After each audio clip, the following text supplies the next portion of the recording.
Another thing we talk about for land navigation is something called handrails. Handrails is guiding off of a terrain feature or something in your environment that's going in the same general direction that you're traveling. So let's say you're down here and you want to find something that's just off the power lines.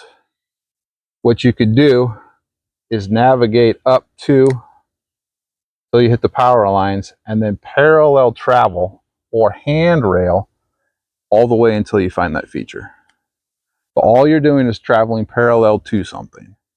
You find a lot of roads are common things. You'll see guys in land navigation courses using that.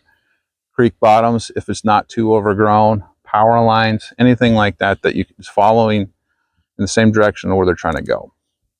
You'll also find that when we were doing a lot of tracking operations, people who were going out into were crossing illegally, they would track or handrail, or they would handrail off of roads and power lines as well. So if you wanted to find a route that somebody was traveling in, go 50 meters on either side of a predominant linear feature, and you're probably going to find a path that people are walking on.